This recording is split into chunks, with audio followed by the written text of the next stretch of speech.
Первый участник нашей раздачи – Дэвид Николсон, в сообществе известный как Little Dave. Он был одним из ярких популяризаторов покера в эпоху бума и постбума. При этом его вряд ли можно считать профессионалом даже по меркам того времени. Нулевые и начало десятых были не самыми требовательными к скиллам игроков. Дэвид играл в разные дисциплины, не только покерные, но основной доход получил с монетизации своей популярности. В частности, он был основателем покер-рума в Турции, организовывал крупные закрытые игры, вовремя подключился к криптоиндустрии и даже открыл ресторан. Последние годы играет в покер исключительно как любитель, а в 2024-м стал постоянным посетителем игр по средним ставкам в казино Хаслер.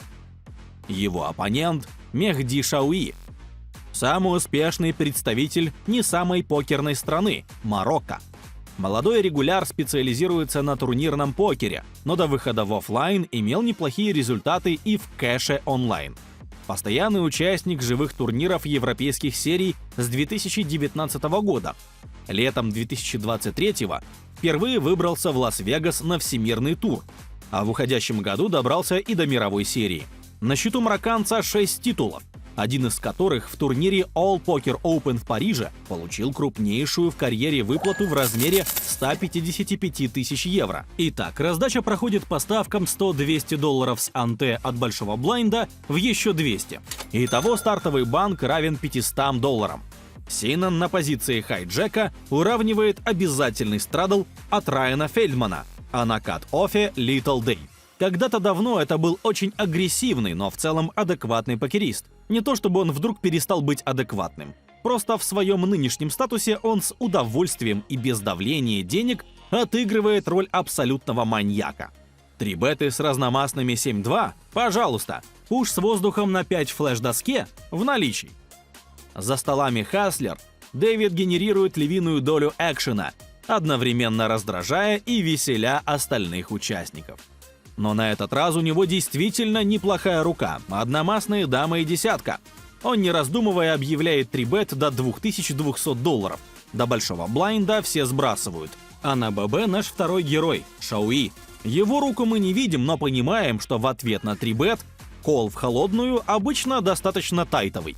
Против стандартного регуляра это могли бы быть карманные пары, средний одномастный Бродвей или одномастные коннекторы от 10-9 до 6-5, а также одномастные тузы и часть таких же королей.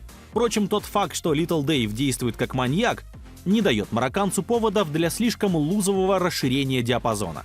На постфлопе он будет действовать без позиции, а в таком положении реализовывать свою эквити в полной мере невозможно без прямого попадания в супернатс. Впрочем, к веселью решает присоединиться не только Мехди. Райан Фельдман, который ставил обязательный страдл, посчитал свои одномастные даму и четверку вполне приемлемой рукой для входа в, по сути, сквиз-пот.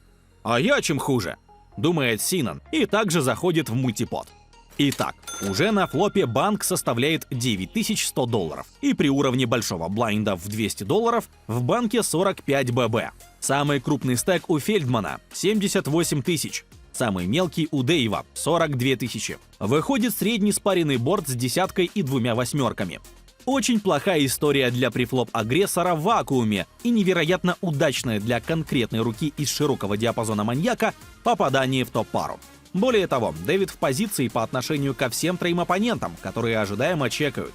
Little Dave ставит конт-бет в 5000, более половины от банка. В рамках стандартной стратегии в больших банках с пониженными СПР обычно используются крупные ставки. Причина проста.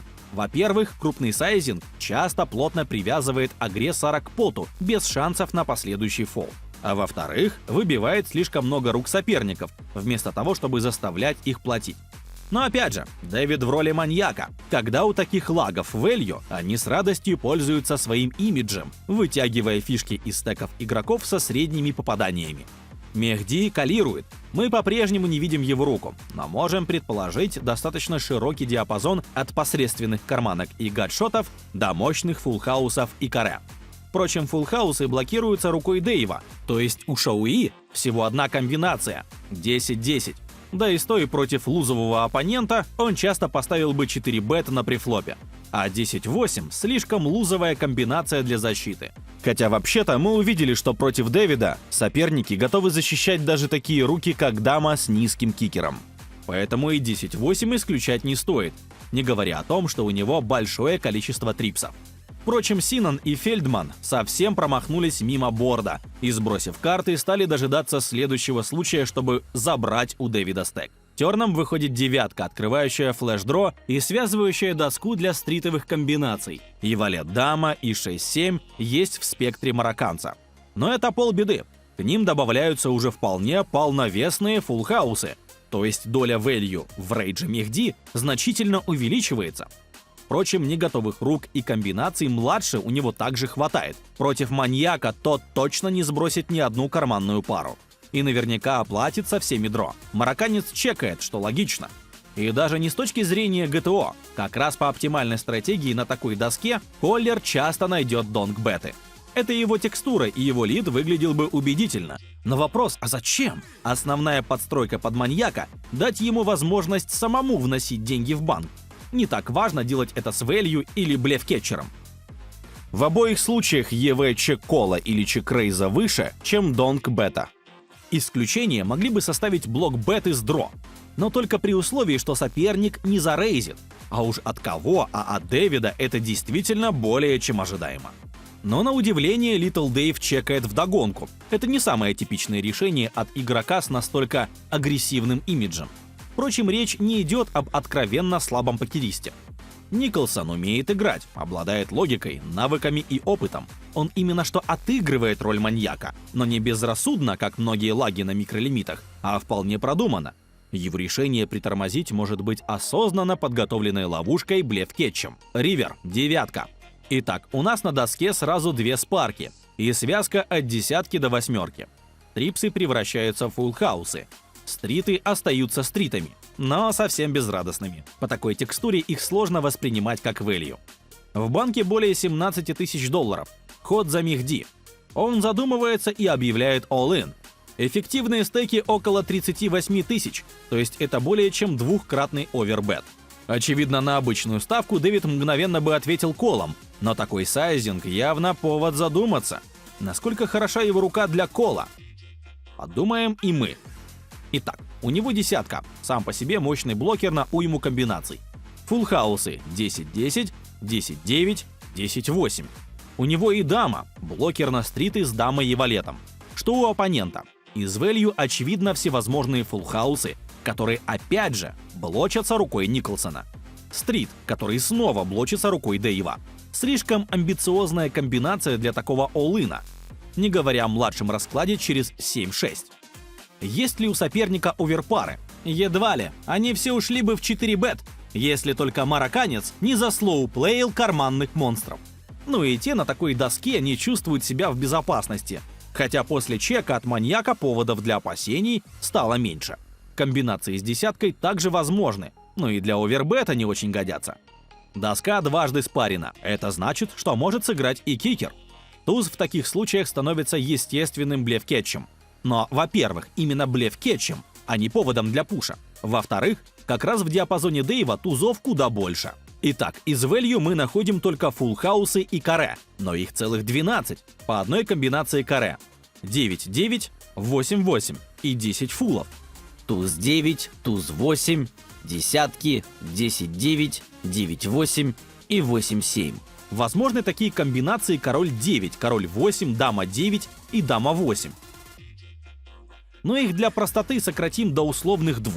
Итого около 14 value. Против стандартного регуляра далеко не все они пошли бы в пуш, но марокканец играет не против стандартного регуляра.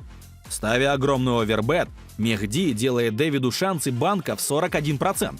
Это число важно не столько с точки зрения эквити, которое необходимо американцу для кола, и даже не для расчета минимальной частоты защиты. Интереснее, чем Шауи собрался балансировать эту ставку, в которой по математике предполагается как раз 41% блефов. То есть при 14 комбинациях блефов ему нужно около 10 рук для блефа. Очевидно, лучшими блокирующими эффектами на стриты обладают расклады с валетом. Проблема в том, что мы даже не считаем стритовые комбинации value, так как они не смотрятся слишком сильными на такой доске. Тем не менее, валет блокирует также и руки вроде валет 10, валет 9. Ну ладно, возьмем для приличия пару стартеров с валетом. Чем набрать оставшиеся 8 комбинаций? Вторая спарка превратила в мусор все карманные пары младше восьмерок. Очевидно, что именно за счет этих рук вполне может быть блефы под нужную частоту. Отметим, что мы проделали эти расчеты без учета возможных слоуплеев при флоп монстров, а также предположили, что Мехди не стал бы value-беттить пушем стриты и топ-пару. Хотя с поправкой на имидж оппонента это не исключено. Вопрос также в том, насколько марокканец профессионально подходил к обучению покеру и насколько плотно работал с его математикой. Возможно, в этот момент он даже не думает о балансе, а просто подстраивается под соперника. Little Dave долго сомневается, прокручивает в голове и даже озвучивает возможные комбинации соперника, но в итоге уравнивает. Мехди показывает карманные двойки. Да, Дэвид попал в блефовую часть спектра соперника и забрал крупный банк. Как оценить игру марокканца? Технически придраться не к чему. Он зашел в раздачу довольно лузово, но это нормально при игре против лага-любителя. На ривере он выбрал действие с самым большим fold equity, да и руку подобрал для этого адекватную. Но есть одно огромное «но». Имея дело с маньяком, всегда стоит снижать долю блефов без equity. Обманные ставки и рейзы — это не территория. Правильная подстройка — ожидание сильного value. С этой точки зрения лид-пуш выглядит несколько странно. Имея безусловный нац без позиции, мы можем ожидать, что маньяк воспримет наш чек как слабость и поставит сам, а потом будет вынужден доставить остатки стека в ответ на чек-рейз. В простонародье этот принцип обычно сжимается до 4 слов. Не блефуйте в фиша. В этом правиле очень много исключений, но в целом подход рабочий, когда речь идет о телефонах и как раз о маньяках.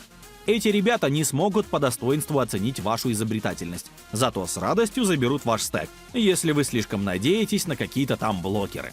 Однако Дэвид не фиш, хотя и не профи. Вероятно, сама нелогичность овербет пуша в лузово-агрессивного оппонента, то есть в него самого, заставила его заподозрить неладное.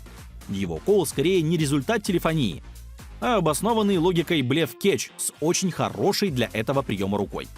На этом все, спасибо за просмотр. На нашем канале есть и другие подобные видео.